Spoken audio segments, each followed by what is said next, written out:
அஞ்சிலே ஒன்று பெற்றான் அஞ்சிலே ஒன்றை தாவி அஞ்சிலே ஒன்றாராக ஆறுயிர்க்காக ஏகி அஞ்சிலே ஒன்று பெற்ற அணங்கை கண்ட அயலாரூரில் அஞ்சிலே ஒன்றை வைத்தான் அவனை மேலத்து காப்பான். எங்கள் வாழ்வும் எங்கள் வளமும் மங்காத தமிழ் என்று சங்கே முழன். என்ன இளைஞர்கள் இம்புட்டு பேர் இங்கே உட்காந்துருக்கியே, நீங்கள் அந்த கட்சிக்கு போயிட்டீங்கன்னு நினச்சேன். வெளியில் வேறு பெண்கள் வந்து கீழே உட்காந்துருக்குறாங்க. நான் நிறைய கருத்துக்களில் எங்கள் அண்ணன் காந்தராஜ் அவரோடு நான் முரண்படுறேன். ஆனால் அந்த ஆண்களுக்கு ஒரு இடஒதுக்கீடு கேட்டால் பார்த்தீங்களா, நான் 100% ஆதரவு கொடுக்குறேன். லேடிஸுக்கு 1000 ரூபா கொடுத்தா தரமாட்டுறாங்க, வச்சுக்கிறாங்க. எங்கள் அக்கௌண்ட்டில் வந்துருதுன்னு நாங்கள்லாம் 1000 ரூபா கொடுங்க, அப்படியே டாஸ்மாகில் திருப்பி கொடுப்பாங்க. அதெல்லாம் வாங்கின காசை முழுசாக கொடுப்பாங்க, அப்படியே வச்சுக்கிட மாட்டேறாங்க.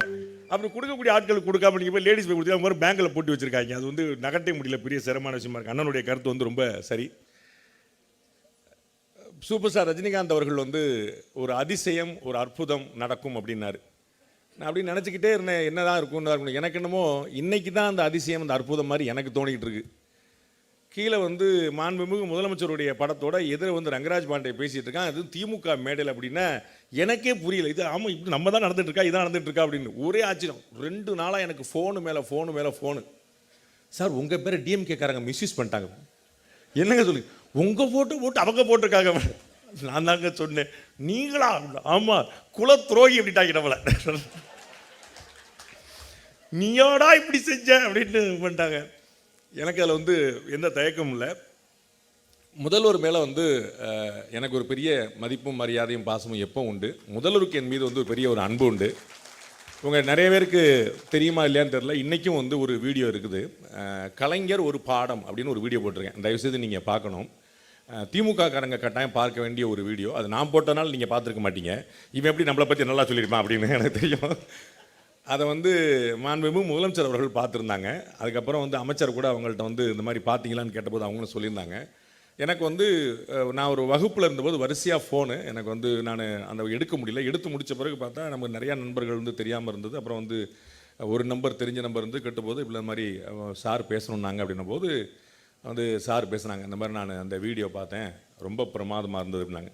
அதோட முக்கியமான ஜோக் என்னென்னு, அப்புறம் என்ன பாண்டே எப்படி இருக்கீங்க அப்படின்னாரு. முதல்ல எடுத்தோன்னே சிஎம் நான் அமைதியாக இருக்கேனே அப்படின்னேன். பாண்டே அமைதியாக இருந்தால் நாடு தாங்காதே அப்படின்னாரு.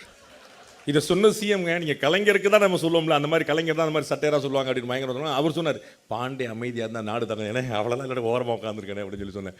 அந்த மாதிரி ஒரு பெரிய ஒரு மதிப்பு வச்சுருந்தவங்க. நிறைய மூத்த பத்திரிகையாளர்கள் மாண்புமிகு முதலமைச்சர் சந்திக்கும் போது சொல்லியிருக்காங்க, இந்த மாதிரி பாண்டேட்ட நான் தொடர்பில் இருக்கேன், பாண்டே நம்மகிட்ட பேசுவார் ஓடிட்டு இருக்கேன்னு சொல்லிட்டு நிறைய பேர்ட்ட தன்னுடைய அன்பை பகிர்ந்துட்டு இருக்காரு. அது ரொம்ப முக்கியமான விஷயம். நிறைய ஃப்ரெண்ட்ஸ் எல்லாம் சொல்லியிருக்காங்க. இந்த என்னுடைய அப்பா இறந்ததுக்கு முதலமைச்சர் வந்திருந்தாங்க. அது திமுகவிலேயே பல பேருக்கு ஒரு பெரிய ஒரு மனநிறைவை கொடுக்கல. அதுக்கு எதுக்கு நம்ம போய்கிட்டு அப்படின்னு எங்கள் அண்ணன் சுபீரபாண்டியன் ஓப்பனாகவே சொல்லிட்டார். பாண்டேயோட அப்பா இறந்ததுக்கெல்லாம் போக முடியல, அவ்வளோ ஒர்த்து கிடையாது பாண்டே. எங்கள் அப்பா ஒருத்தர் நல்ல மனுஷன் பாவம், பாண்டே அவ்வளோ ஒர்த்து கிடையாது அப்படின்னு நினச்சி சொன்னார். அந்த ஒரு ஆச்சரியமான நாகரிகம் இங்கே பேசிக்கிட்டு இருக்கோம் மேடையில், அந்த ஆச்சரியமான நாகரிகத்தை கடைபிடித்தவர் நம்முடைய தமிழக முதலமைச்சர் அவர்கள். அவங்க அவங்கள தகவல் சொல்ல முடியல. நாங்கள் முதலமைச்சர் வராங்க, காலையிலே போலீஸ்லாம் போட்டாங்க. அப்போ நாங்கள் எங்களுடைய சாங்கியம்லாம் முடிச்சு நாங்கள் மதியமாக எடுத்துட்டோம். அப்புறம் சாயந்தரம் திரும்ப வந்தாங்க. அப்பா இருந்ததுனால அந்த சடங்குகள்லாம் பண்ணிகிட்டு இருக்கும்போது நாங்கள் ஃபோட்டோ விட்டு எதுவும் யோசிக்கலாம். அப்புறம் அப்பா எடுத்துகிட்டு போய் கடமெல்லாம் முடித்த பிறகு அப்படிங்கிறனால ஃபோட்டோ எதுவும் எங்கள்கிட்ட இல்லை. அப்போ நாங்கள் ஃபோட்டோக்கு சொல்லியிருந்தோம், அப்பாவுடைய ஃபோட்டோக்கு நாங்கள் ஃப்ரேம் பண்ண சொல்லியிருந்தோம், அது வரலை. சிஎம் உடைய பிஎஸ் ஃபோன் பண்ணி, அண்ணே வந்துக்கிட்டு இருக்கோம் அப்படின்னாரு. நான் எப்போனே கிளம்ப போகிறீங்க அப்படின்னா, வந்துக்கிட்டு இருக்கோம்னே அப்படின்னாரு. வண்டி ஏறி புயல் போல் வந்துட்டாங்க. அதுக்குள்ளே எங்களால் ஃபோட்டோ எடுத்து வரச்சுக்குள்ளே என் தம்பிகள் ஃபோட்டோ எடுத்து பிளாக் பண்ணலாம் எடுத்து பாஞ்சு எடுத்து ஓடி நல்ல வேலை சிஎம் வர்றதுக்கு முன்னாடி ஃபோட்டோ மாட்டோம். அப்படி நாங்கள் தான் கஷ்டப்பட்டு பண்ணோம். அவனே உடனே வந்தாங்க, ரொம்ப நேரம் இருந்தாங்க, ரொம்ப நேரம் பேசினாங்க, ரொம்ப அக்கறையாக விசாரித்தாங்க எப்படி இருந்ததுன்னு. வீடு பார்த்துட்டு சொன்னாங்க. வெளியில் வரைக்கும் வாசல் வரைக்கும் போய் வழி அனுப்பினேன். ரொம்ப பெரிய மனநிறைவு ஏற்படுத்தினது. அவங்கள்ட்ட நான் சொன்னேன், பெரிய கௌரவம்னே அப்படின்னேன். அண்ணன் வந்தது ஒரு பெரிய கௌரவம்னே அப்படின்னேன். அதெல்லாம் இல்லை, இதை மாதிரி நேரங்களில் இல்லாட்டா என்ன அர்த்தம் அப்படின்னு சொல்லி சொன்னாங்க. அந்த பெரிய நயத்தகு நாகரிகத்தை கடைபிடித்தவர் மாண்புமிகு முதலமைச்சர் அவர்கள்.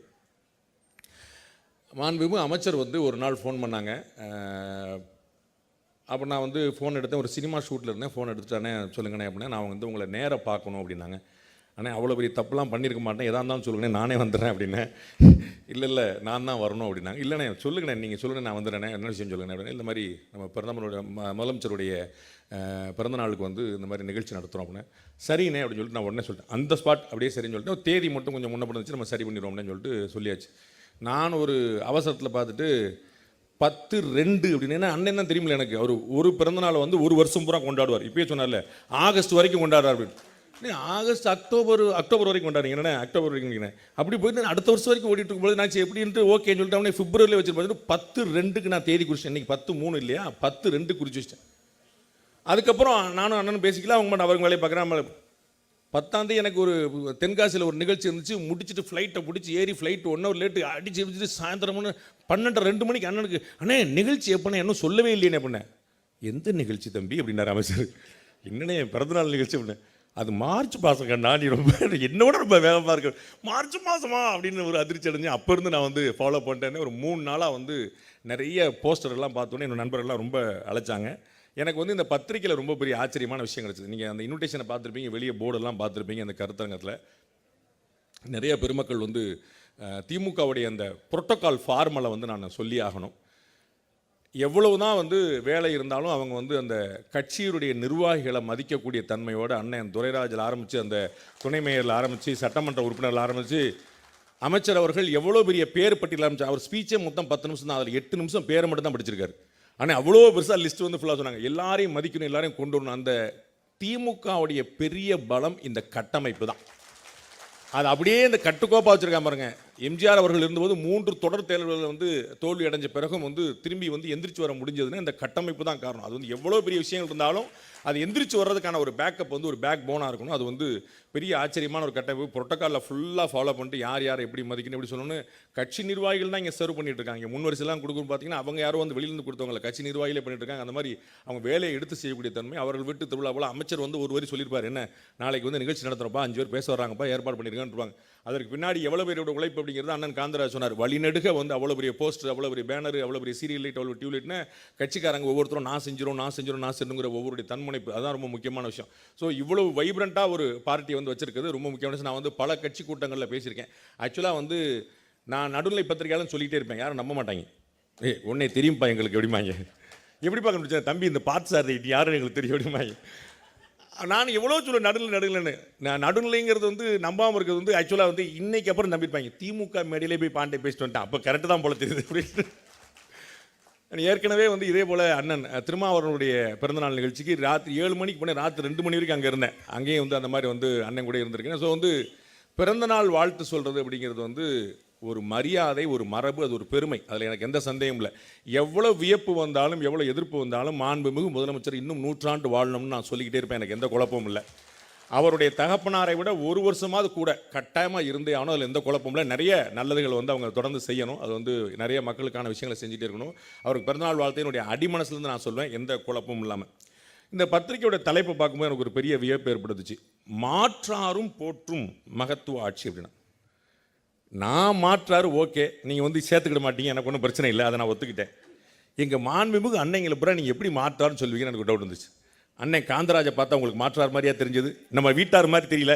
நம்ம அண்ணன் நம்ம ரத்தம் பாவம் எப்படி உங்களுக்குலாம் ஒரு பொட்டு கூட குறையாமல். அண்ணன்லாம் யூடியூப்பில் வீடியோ போட்டாருன்னா நீங்கள் வந்து ஹெட்ஃபோன் போட்டு தான் கேட்கணும். பப்ளிக்கில் கேட்டிங்கன்னா பக்கத்தில் சண்டைக்கு வந்துடுவாங்க, அடித்து துவம்சம் பண்ணி தொலைச்சி எடுத்து அண்ட் எல்லோரும் தலையில் கட்டி தொங்க விட்டுருவார். அவ்வளோ வந்து பயங்கர ஆச்சரியமாக இருக்கும். கல்கி பிரியனும் அதே மாதிரி தான். எதுக்கு அவர் மாற்றார், அவருடைய கம்யூனிட்டி அதுன்னு தெரியல, எனக்கு யோசிக்கல. ஹிந்து ராம் வந்து எப்படி மாற்றார் ஆவார்னு எனக்கு ஒன்றும் தெரியல. அவர் வந்து மவுண்ட் ரோடு மகாவிஷ்ணு ஒரு காலத்தில் சொல்லப்பட்ட ஒரு கலைஞரால். ஆனால் வந்து அவங்க எவ்வளோ தூரம் இணக்கமாக இருக்கிறாங்க. அண்டு சென்ட்ரல் கவர்மெண்ட்டை எதிர்க்கிறதுல உங்களுக்கு சளைக்காமல் ஒரு தனி மனிதனாக போராடிட்டு இருக்காரு. அடித்து போட்டு வச்சுட்டு அவர் வந்து எழுதுன்னு அசரவே மாட்டார். எங்கள் அண்ணன் நக்கீரன் கோபால் கேட்க வேண்டாம், அவர் எப்படி மாற்றாருன்னு போகிறதுக்கு மனசு வந்துச்சு எனக்கு தெரியவில்லை. எப்படி நீங்கள் சொல்லுங்கள், ஒருவேளை நீங்கள் தானே அதை வந்து பதில் சொல்லணும், எப்படி இருக்காங்களா. ஒருவேளை கலைஞர் கூட ரொம்ப நெருக்கமாக இருந்துட்டார் அப்படிங்கிறனால ஏதாவது வந்துச்சான்னு தெரியல. அது வந்து தலைவருடைய பற்றி ரொம்ப நாள் கேப் ஆகி போச்சு அப்படின்னு நினைக்கிறேன். ஸோ இந்த பெருமக்கள்லாம் வந்து அதில் வந்து ரொம்ப இன்ட்ரெஸ்டிங்கான விஷயம், நிறைய ஆச்சரியமான விஷயம். காந்தராஜ் அண்ணன் வந்து தீக்கான்னு கூட சொல்லலாம், அது வந்து திமுக கூட சொல்ல முடியாது, அந்தளவுக்கு பயங்கரமாக இருப்பார். இந்த நாட்டில் வந்து கருத்து சுதந்திரம் யாருக்கு முழுசாக இருக்குன்னா எங்கள் அண்ணன் காந்தராஜுக்கு மட்டும்தான் இருக்குது. அவர் வந்து பேசுவார், நிறைய கேஸ் போட்டெலாம் பார்க்குறாங்க, கம்ப்ளைண்ட்லாம் கொடுத்து பார்க்குறாங்க. அதெல்லாம் கிடையாது, அவர் மேலாம் தொடமாட்டோம்னு. என்னென்ன அண்ணன் நம்ம ஆளுங்க அப்படின்னு. அவருக்கு வந்து அவ்வளோ பெரிய உரிமை, அடித்து துவம்சம் பண்ணி. நான் கூட யோசிப்பேன், கொஞ்சமாக ஏதாவது யோசிப்பாருன்னு. அடிச்சு அது பெரிய அந்த பாரம்பரியம். அப்படி அது வந்து அமைச்சர் சொன்ன மாதிரி அவர் மூத்த தலைவர் பெருந்தலைவருடைய சகோதரர், அவருடைய சகோதரனுக்காகவே பயங்கரமாக அடி வாங்கியிருக்காரு. அவர் தான் இப்போ சொன்னார் பார்த்தீங்களா, நான் ஒன்றும் இல்லை, நான் மாட்டு படிப்பு உண்டு, நான் ஒன்று போயிட்டு இருக்கேன் அப்படின்னு சொன்னால் கூட, இல்லை நீ அவருடைய சகோதரர் தான் அப்போ அந்த திராவிட இயக்கத்தில் இருக்கும் அப்படிங்கிற மாதிரி வந்து அந்த கணக்கில் வந்து பயங்கரமாக அடி வாங்கி பெரிய விமர்சனங்கள் பண்ணவர். அவர் வந்து யூடியூப்பில் பேசினாருன்னு லட்சக்கணக்கில் வியூ போகுது, லட்சக்கணக்கில். நான் தொண்டை தண்ணி வைத்து பேசிக்கிட்டு இருக்கேன், கேட்க மாட்டேன்றாங்க. ஏன்னா அண்ணன் வந்து அவ்வளோ இன்ட்ரெஸ்டிங்காக பேசுவார். அடிச்சா வந்து சாமானிய நடையில் காமன் மேனுக்கு என்ன பிடிச்சோன்னு. நான் இறங்கி நடந்து வரும்போது பேசிகிட்டு இருந்தோம், அது மாதிரி படி ஏறுறது கொஞ்சம் சிரமமாக இருக்கிறார். ஏன்னா உங்கள் வயசில் அவன் இருப்பானானே தெரியல, நீங்கள் இந்த வயசில் வந்து இந்த போட்டுட்ருக்கீங்க அப்படின்னா அந்த வில் பவர் வந்து கலைஞர் அவர்களுக்கு இருந்துச்சு இல்லையா, அந்த வில் பவர் தான் அவர் வந்து பெருசாக நடத்திக்கிட்டே இருக்குது. வந்து கொஞ்சம் கூட அசராமல் தைரியமாக மனசில் பட்டதை அப்படியே வந்து கொண்டு போயிட்டே இருக்கிறாரு. ரொம்ப பியூட்டிஃபுல்லான விஷயம். ரொம்ப சுருக்கமாக மட்டும் நான் சொல்லிடுறேன், நிறைய விஷயங்களில் வந்து கொண்டு போக முடியல. 2026 வந்து நீங்கள் நினச்ச மாதிரி சுலபமாக இருக்க போகிறது இல்லை. இல்லை, ஒரு பெரிய சேலஞ்ச் வந்து காத்துட்ருக்கு. ஆனால் என்ன ஒரு விஷயம் அப்படின்னா, எப்படி 2021க்கு முன்னாடி முதலமைச்சருக்கு வந்து ஜாதகம் இல்லை, அவர் ராசி இல்லை, அவர் கட்டம் இல்லைன்னு சொல்லிக்கிட்டே இருந்தாங்க. ஆனால் 2021 எல்லாற்றையும் தாண்டி அவர் முதலமைச்சராக ஏறி உட்கார்ந்துக்கிட்டார். அதே மாதிரி 2026 அவ்வளோ சுலபம் இல்லை அப்படின்னு நான் நினைக்கிறேன்.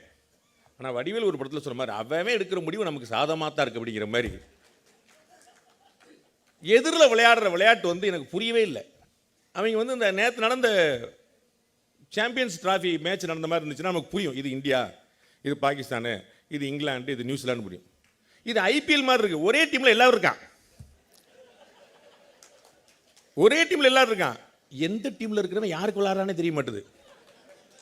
அவங்க ஏதோ அவங்க டீமுக்கு விளாட்றாங்களா இல்லாட்டி உங்களுக்காக விளாட்றாங்கன்னே தெரிய மாட்டுது. அவங்க மட்டும் ஒரு பாலை போடுறாங்க, பார்த்தா இன்னும் இந்த பால் இந்த பக்கம் போது செல்ஃப் கோல் அடிக்கிறாங்க, அந்த மாதிரி அடிச்சிருக்காங்க. பயங்கர ஆச்சரியமாக இருக்குது. எதிரில் வந்து ஒரு பெரிய பிளவுபட்ட தன்மை இருக்குது.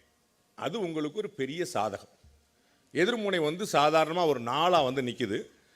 5 முனை போட்டி நமக்கு நடந்துச்சு அப்படின்னா 2019, 2021, 2024 மாதிரியே 2026 வரக்கூடிய வாய்ப்பு இருக்குது.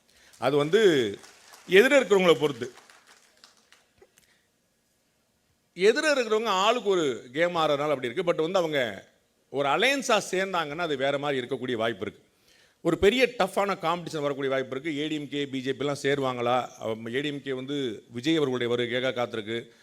விஜய் வந்து நம்ம எதுக்கு அடுத்தவங்களை முதலமைச்சராகணும், நம்மளே முதலமைச்சராகலான்னு பார்க்குறாரு. அதுக்காக வந்து போன வருஷம் உங்கள் கூட, போன தேர்தல் உங்கள் கூட இருந்தவர் இந்த தேர்தல் அவங்க கூட இருக்கிறாரு. அது வந்து ஒரு பெரிய ஒரு கான்ஃபிடன்ஸ் எல்லாரும் கொடுத்துருக்கு. ஸோ பிரசாந்த் கிஷோரே வந்திருக்கிறாரு, 2021 உங்கள் கூட இருந்தார் அப்படின்னு. ஒரு கட்சியில் வந்து திமுக எப்பயுமே அப்படி தான், நம்ம 2 தடவை பார்க்கும், இது என்னென்னு செய்யும், தொழில் கற்றுக்கணும், அப்புறம் அவங்களே செஞ்சுருவாங்க. 2021 வந்து பிரசாந்த் கிஷோர் வந்து என்ன பண்ணான்னு பார்த்தாங்க, அதுக்கெல்லாம் அவ்வளோ செலவழிக்க முடியாது, அடுத்ததில் நாங்களே பார்த்துக்குறோம், இவ்வளோதானே, நாங்களே பார்த்துருவோம். சார் இந்த வருஷம் எதுவும் நமக்கு வந்து எலெக்ஷனுக்கு வந்து ஏதாவது ஆஃபர் இருக்காப்புல, இல்லை நாங்களே பார்த்துருவோம். என்னங்க அப்படி நாமளே கம்பெனி ஆரம்பிச்சாச்சுப்பா, போர்டை மாற்றியாச்சு போ. அந்த மாதிரி வந்து செல்ஃபில் வந்து போட்டு அடித்தாங்க. 2021 எனக்கு நல்லா ஞாபகம் இருக்குது. அவங்க வந்து காந்தராஜ் அண்ணன் சொல்லும்போது சொன்னாங்க, நான் வந்து ஸ்டாலின் அப்படின்னு பேரை சொல்லிட்டேன்னு வருத்தப்படாதீங்கன்னு. அங்கே வந்து நிறைய பசங்களாக இருந்தாங்க. நீங்கள் வந்து உங்களுக்கு தெரிஞ்சிருக்கும், இங்கே இருக்கக்கூடிய நிர்வாகிகள் பெருமக்கள் நிறைய பேர் தெரிஞ்சிருக்கும். அந்த டீமில் வந்து பிரசாந்த் கிஷோருடைய டீமில் நிறைய பசங்களாக இருந்தாங்க. அவங்கெல்லாம் வந்து ஃபோன் பண்ணி பேசும்போது கட்சிக்காரங்க வந்து வேறு மாதிரி பேசுவீங்களே, நீங்கள் எப்பயுமே தளபதி தான் சொல்லுவீங்க, தலைவர் தான் சொல்லுவீங்க, முதல்வர் தான் சொல்லுவீங்க, வேறு வார்த்தை சொல்ல மாட்டீங்க. அவங்கெல்லாம் வந்து ஃபோன் பண்ணும்போது நாங்கள் ஸ்டாலின் ஆஃபீஸ்லேருந்து பேசுவோம்னாங்க. இப்போ நிறைய மாவட்ட தலைவர்கள்லாம் சண்டைக்கு போயிட்டாங்க. சார் இப்போ யாருக்கா வேலை பார்க்க வந்திருக்காங்க, நமக்காக பேரை சொல்லி சொல்கிறா அப்படி. அவங்களுக்கு இந்த ஃபார்முலாம் தெரியல, அவங்களுக்கு வந்து ஒரு வேலை, ஒரு அசைன்மெண்ட் போயிட்டு இருப்பாங்க. ஸோ அதெல்லாம் பார்த்தாங்க, சரி எதுக்கு பார்த்து நம்மளே வந்து நமக்கு நாமே தானே தலைவர் வச்சுக்கிட்ட பேர், நமக்கு நாமே, அதனால் நம்மளே பண்ணி விடப்பா, எதுக்குப்பா நமக்கு தெரியாத தேர்தல் அரசியல் அப்படின்னு. எதிர்கட்சிகள் எல்லாருமே வந்து பெருசாக முதல்ல கவனம் செலுத்தினது வந்து, நான் 2 விஷயம் சொன்னேன். திமுக கூட்டணி உடையாமல் யாருக்கும் வெற்றி இல்லை, திமுக கூட்டணி உடையாமல் யாருக்கும் வெற்றி இல்லை, அதிமுகவை கூட்டணியை சேர்க்காம யாருக்கும் வெற்றி இல்லை. ஸோ வந்து வேற யாராவது ஒருத்தர் வந்து போயிடுவாங்க. இதை யோசிச்சுட்டு திமுக கூட்டணி எப்படியாவது ஒட்டச்சிடணும் அவங்களும் வந்து துப்பாக்கி எட்டு வர்றாங்க, ஏக்க படிச்சு விட்டாங்க, பீரங்கி எட்டு வர்றாங்க. ஒரு வாரம் முன்னாடி வரைக்கும் அண்ணன் மாசு வந்து எல்லாரையும் வரிசையில் கூட்டு வச்சுட்டு மொத்தம் 38 பேர் எல்லாம் வரிசையில் இருக்கல, எல்லாம் ஆல் ரைட், எல்லாம் அட்டெண்டன்ஸ் போட்டு சார் ஆல் ஃபுல் அட்டெண்டன்ஸ் அப்படின்ட்டு. இவங்க என்ன பண்ண நம்ம இதில் வந்து என்னென்ன எந்த கூட்டில் இருக்காங்கன்னு யோசிச்சுட்டு இருந்தவங்களாம் அவர் அங்கே இருந்தாங்க. நான் பார்த்து இவங்கெல்லாம் சேர மாட்டாங்களே, அவங்களும் உட்காந்துருக்காங்க. எல்லாம் ஃபுல் அட்டண்டன்ஸ் போட்டாச்சு, எல்லாத்தையும் முடியுங்க. ரொம்ப ஆச்சரியமாக போச்சு நமக்கு. ஸோ வந்து இன்னும் ஒரு வருஷம் இருக்குது. கலைஞர் கூட பல சமயங்களில் கூட்டணி பற்றின ஒரு சீட்டு அலோகேஷனில் வந்து இது யாரும் ஒருத்தர் கூட கொடுக்கறது இல்லை, எல்லாரும் இருக்கிறது வந்து எடுத்துக்கிறது அப்படின்னார். தமிழக முதலமைச்சர் வந்து சீட்டு கொடுக்கும்போது 2019 10 சீட்டு காங்கிரஸ் கொடுத்தார். அப்போ நான் உண்மையிலே நினச்சேன், வெளியும் சொன்னேன், 10லாம் ஓவருங்க, இப்படி அங்கே கொத்தா அள்ளி கொடுக்குறது அவ்வளோ தூரம் ஒர்த்து கிடையாது அப்படின்னு. 4 பேர் மட்டும் கேட்டுட்றாங்க. அவங்களுக்கு தெரியும், கொஞ்சம் கரெக்டாக சொன்னாங்க. மற்றவங்க அமைதியாக இருக்காங்க, கூட்டணி கட்சி பேசாமல் சொல்லக்கூடாது. அப்போ 10 கோடி கொத்தா கொடுக்கணுமாங்கன்னு யோசிச்சேன். ஆனால் என்ன ஆகி போச்சு, மொத்தமாக 39 தூக்குனார்ல, அப்போ அந்த 10 சரி கணக்காகி போச்சு. அப்போ எல்லாரும் ஒன்றா இருக்கிறது அப்படிங்கிறது ரொம்ப க்ளீனாக இருந்தார் பாருங்க. 2024 வரும்போது சரி, போன முறை கொடுத்த மாதிரிலாம் இந்த முறை கிடையாது, அது வந்து ரொம்ப இறுக்கி பிடிச்சிடும். இந்த முறை அதே மாதிரி கொடுத்தார், இவ்வளோ தாராளமாக இருக்கிறாரு. அப்போ 2021 சட்டமன்ற தேர்தலில் பயங்கரமான மல்லுக்கட்டு நடக்க போகுது. அப்படின்னா 21 சட்டமன்ற தேர்தலில் ஆளுக்கு 6 சீட்டு மடக்கிட்டார். ஆடி போயிட்டோம். நம்ம இவ்வளோ குறைவாக எப்படி ஒரு சீட்டை கொடுக்க முடியும் அப்படின்னு ஒரே யோசனையாக போச்சு. நான் அநேகமாக கூட்டணி முடிஞ்சு போச்சு, உடஞ்சி போச்சுன்னு நினச்சேன். என்ன பேசுனாங்களோ, என்ன சொன்னாங்களோ, என்ன சமரசம் பண்ணாங்களோ அத்தனை எங்கள் அண்ணன் வைகோலாம் பயங்கரமாக கோவப்பட்டுருவார் நினச்சேன். கோவப்பட்டார், அப்புறம் சரியாயிட்டார். 2 கம்யூனிஸ்ட்காரங்களும் கோவப்பட்டாங்க, சரியாயிட்டாங்க. இப்படி எல்லாரையும் அரவணைக்கக்கூடிய போக்கு வந்து அது வந்து தமிழக முதலமைச்சர்கிட்ட வந்து இருக்குது. பயங்கர ஆச்சரியமாக அந்த கரிஷ்மாங்கிறது வந்து பேச்சிலேயோ முகத்திலேயோ மட்டும் இல்லை, செயலையும் சேர்ந்துருக்கணும்னு யோசிக்கிறேன். அப்போ அந்த கரிஷ்மா வந்து அவர்கிட்ட ஆக்சுவல் இருந்திருக்கு. நம்ம வந்து என்ன சொன்னால் எல்லாரும் சம்மதிப்பாங்க அப்படிங்கிற அந்த அரவணைக்கிற போக்கு, அது வந்து அவர்கிட்ட எதிர நிற்கும் போது அது வந்து நிற்கிது போல் எல்லா கட்சிக்காரங்களும் வந்து சேர்ந்துட்டாங்க. இங்கே ஒரு எதிர்ப்புனே இல்லாமல் போச்சு. அதே தான் 2026க்கும் இந்த கூட்டணி அப்படியே இருந்துருச்சு அப்படின்னா அதை வந்து யாராலையும் ஒன்றும் தொட முடியாது. பட் வந்து எதிர்கட்சிகளுக்குள்ள ஒரு பெரிய குழப்பம் இருக்கு. 2019 இந்த வெற்றி கிடைச்சதுக்கு ரொம்ப முக்கியமான காரணம் 2017 இந்த கூட்டணி அமைஞ்சிருச்சு. 2017 இந்த கூட்டணி அமைஞ்சு அவர்கள் பூரா ஒன்றாக இருந்து அவங்களுடைய மனஸ்தாபங்கள் பிரச்சனைகள் எல்லாம் பேசி தீர்த்து மாவட்டம் சீட்டு எனக்கு உனக்கு அந்த தொகுதி இந்த தொகுதி மொத்த தொகுதி எத்தனை எல்லாம் பேசி கரைஞ்சி 2019 ஃபுல் ஃபார்ம் ஆகிட்டாங்க. 2021 அலையன்ஸ் பயங்கர ஸ்ட்ராங் ஆயிடுச்சு. 2024 அலையன்ஸ் இருக்கிற மாதிரி தெரியுது, மொத்தமே ஒரு கட்சி மாதிரி தான் தெரியுது. 2024 பார்க்கும்போது எல்லாமே ஒரே கட்சி மாதிரி தான் தெரிஞ்சது. எங்கள் அலையன்ஸ் ஒரு முரண்பாடே தெரியல. இப்போ கொஞ்சம் ஒரு சின்ன விஷயங்கள் வந்துட்டு இருக்கு. பட் வந்து அது தேர்தல் நேரத்தில் எப்பயும் வரும். அண்ணன் மாசு மாதிரி பெரிய அனுபவஸ்தர்கள் வந்து நிறைய பார்த்துருக்காங்க. அது வந்து அடுத்த ஒரு வருஷத்துல சரியாயிரும் பார்க்குறாங்க. எல்லாரும் என்ன சொல்லியிருக்காங்க, நீங்கள் பேச்சை கவனிக்கணும். பிரசாந்த் கிஷோர் பேட்டி கொடுத்துருக்கிறாரு, திரு இபிஎஸ் அவர்கள் பேட்டி கொடுத்துருக்கிறாரு, திரு அண்ணாமலை அவர்கள் பேட்டி கொடுத்துருக்காங்க. எல்லாருமே ஒரு விஷயம் சொல்லியிருக்காங்க, எதாக இருந்தாலும் 6 மாதம் கழித்து பேசுவோம். ஏன்னா இப்போ வந்து எதுவுமே வெளியில் பேச முடியாது. அண்ணன் திருமாவளவன் வந்து ரொம்ப அருமையாக சொன்னாங்க. திரு விஜய் அவர்கள் வந்து ஒரு கூட்டணிக்காக வந்து நம்ம வர்றவங்க நம்மளை தேடி நம்மளை நம்பி வர்றவங்களுக்கு ஆட்சியில் பங்கு கொடுப்போம் அப்படின்னு சொல்லி ஆஃபர் சொன்னபோது திரு திருமாவளவன் அருமையாக ஒரு பாடம் எடுத்தாங்க. டிமாண்டுங்கிறது ஓப்பனாக இருக்கலாம், ஆஃபருங்கிறது சீக்கிரட்டாக இருக்கணும் அப்படின்னாங்க. இவர் ஆஃபரே ஓப்பன் பண்ணிட்டாரு, அதனால் அது சரியாக இருக்காது அப்படின்னு சொல்லி சொன்னார். அதில் தான் தமிழக முதலமைச்சர் வித்தக்காரராக இருக்கார். அவர் என்ன ஆஃபர் கொடுக்குறாருன்னே தெரிய மாட்டுது. எல்லாரும் சரின்றாங்க. அவ்வளோ ஆஃபர் வந்து சீக்கிரட்டாக கொடுத்துறாரு. அது வந்து எல்லாரும் பேசாமல் போயிடுறாங்க. அவ்வளோ மாஸ்டராக உட்காந்துருக்கிறார். அப்போ இந்த 2026க்கான நெகோசியேஷன் வந்து பயங்கர ஸ்ட்ராங்காக இப்போ ஓடிட்டே இருக்கும். அப்போ காய்ச்ச மரம் தான் அதிகம் கல்லடி போடும் அப்படிங்கிற மாதிரி உள்ளே வலுவான கூட்டணி பலமான கூட்டணியாக திமுக தான் வச்சிருக்கு. முதல்ல எப்படியாவது திமுக கூட்டணிலேருந்து யாரையாவது ஒருத்தரையாவது உரியிட மாட்டோமா அப்படின்னு பயங்கரமான முயற்சி நடக்குது. பார்ப்போம், ஒரு 6 மாத வாய்ப்பு இருக்குது, என்ன நடக்குது அப்படிங்கிறத பார்ப்போம். இந்த கூட்டணி என்ன ஆகுதுன்னு தான் மற்ற விஷயம்லாம். திரு விஜய் வந்து ஏடிஎம்கே கூட போகணும் அப்படின்னு ஏடிஎம்கே விரும்புது. திரு விஜய் வந்து அப்படி இல்லை, நம்ம வந்து தனியாக போகலான்னு நினைக்கிறாரு. அவருமே டிசம்பரில் தான் ஒரு முடிவு எடுப்பார். அவர் என்ன முடிவு எடுக்கிறாருங்கிற பொறுத்து தான் பிஜேபி கூட சேரலாமா வேண்டாமான்னு ஏடிஎம்கே யோசிக்கும். ஏன்னா நீங்கள் பயங்கரமாக அரசியலில் ராஜதந்திரத்தை திமுக மாதிரி கரைச்சி குடிச்ச ஆளே கிடையாது. நான் வந்து பல இடங்களில் ஓப்பனாகவே சொல்லியிருக்கேன், திமுக மாதிரி நெரேட்டிவ் செட் பண்ணுறதுக்கு ஆளே கிடையாது. என்னங்க அப்படின்னு பாரு, எப்படியும் ஏடிஎம்கே வந்து பிஜேபியோட கூட்டணி சேர்ந்துரும் அப்படின்னு திமுக காரங்க தான் சொல்லுவாங்க. அது ஏடிஎம்கே காரணம் சொல்ல மாட்டாங்க, பிஜேபி காரணம் சொல்ல மாட்டாங்க. பார்த்துக்கிட்டு திமுக ஏடிஎம்கேவும் பிஜேபி சேர போகிறாங்க. அவங்க ரெண்டும் நாங்கள் சேரல அப்பா சேரலையா, ஓகே அதான் எனக்கு சேர்ந்துருவாங்கன்னு சொல்லிட்டு அதுவும் துணை முதலமைச்சராக சொல்கிறார், அவங்க ஏற்கனவே கூட்டணி தாங்க இருக்காங்க அப்படின்றாரு. நாங்கள் இல்லைங்க அப்படின்னு சொல்லிட்டு கொஞ்சம் டெவலப்பாக இப்போ தான் வந்திருக்கு. யாரோட கூட்டணிங்கிறதெல்லாம் நம்ம டிசம்பரில் முடிவு பண்ணணும். ஒரு காலத்தில் கூட்டணி அமைக்கவே மாட்டோம் நாங்கள். இப்போ தான் கொஞ்சம் டெவலப் ஆகி வந்திருக்காங்க. யாரோட கூட்டணிங்கிறது நம்ம வந்து டிசம்பரில் பார்ப்போம். அப்படி தன்னுடைய கட்சியில் தன்னுடைய கூட்டணியில் மட்டும் ராஜேந்திரம் இல்லை, எதிர்கட்சிகள்லையும் ராஜேந்திரத்தை காட்டக்கூடியதாக திமுக இருக்குது. நெரேட்டிவ் செட் பண்ணுறதுல பயங்கர ஸ்ட்ராங்காக உட்காந்துருக்கு. இவங்க வந்து அண்ணன் காந்தராஜ் எடுத்துவிட்ட மாதிரி இந்த பக்கம் ஏதாவது ஒன்று பேசுவாங்க, அரசியல் பேசுவாங்க பார்த்தா அவங்க வந்து பிரமாதமான மும்மொழி கொள்கை. அது வந்து இந்த மும்மொழி கொள்கை, இந்த ஹிந்தி எதிர்ப்பு இதெல்லாம் பார்த்தீங்கன்னா வந்து ஒரு எப்படி சொல்கிறது, ஒரு அமுத சுரபி மாதிரி. அது எப்போ எடுத்தாலும் தாங்கும். அப்படி வந்து ஒரு கான்ஸ்டன்ட் டாபிக். அந்த டாபிக்லாம் எடுத்து விட்டால் அவங்க பூரா பதில் சொல்ல உட்காந்துருக்காங்க. நான் அவங்கள்ட்ட பல பேர்ட்ட சொல்லியிருக்கேன், பாருங்கள் சார், டிஎம்கே எவ்வளோ பியூட்டிஃபுல்லாக அந்த நெரேட்டிவ் செட் பண்ணுது. உங்களை பூரா டிஃபென்ஸ் மோடில் வச்சிருச்சு. நீ காசு எடுத்தல, நீ 100 ரூபா திருடல, உண்மை சொல்ல, நான் திருடலை அப்படி சொல்லிட்டு அப்படின்னு கிளம்பிடுறோம். அவன் நான் திருடலை தான். இந்த பக்கம் கவுண்டர் நெரேட்டிவ் வைக்க விடாமல் பண்ணி விடுச்சு. அப்போ டிஎம்கே வந்து எவ்வளோ அருமையான நெரேட்டிவ் செட் பண்ணுது. அதுதான் வந்து எவ்வளோ ஒரு கலைஞர் சொல்லுவார் இல்லையா, பணங்காட்டு நரி சலசலப்புக்கெல்லாம் அஞ்சாது அப்படின்னு. அது என்னென்ன அவங்கள வந்து சலசலப்பை வச்சுருது. அது அவ்வளோ ரொம்ப ஸ்ட்ராங்கான ஒரு நெரேட்டிவ் செட் பண்ணி வச்சிருக்காங்க. 2026 வந்து ரொம்ப இன்ட்ரெஸ்டிங்கான கேமாக இருக்க போது உங்களோட சேர்ந்து நானும் பார்க்கறதுக்கு ஆவலாக இருக்கிறேன். இந்த டாப்பிக்கில் இந்த ஆட்சியை பற்றின ஒரு சிறப்பான விஷயங்கள்லாம் நிறைய எங்கள் அண்ணங்கள் பேசுவாங்க. அண்ணன் பேசியிருக்கிறாரு. அண்ணன் கல்கி பிரியன் நிறைய டேட்டா சொன்னார்.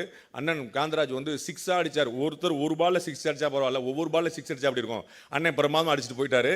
அதுக்கப்புறம் கேட்கவன் அண்ணன் கோபால் இருக்கிறாரு. அது வந்து நெற்றிக்கன் திறப்பினும் குற்றம் அடிச்சு விழுத்துறாரு. அதனால தான் அவர் வந்து பல வருஷமே கூலிங் கிளாஸ் போட்டே இருப்பார். நெற்றிக்கனில் பார்த்தா எதிராக யாருக்கும் பிரச்சனை வந்துடக்கூடாது அப்படின்னு சொல்லிட்டு கூலிங் கிளாஸை போட்டு விட்டுருவார்.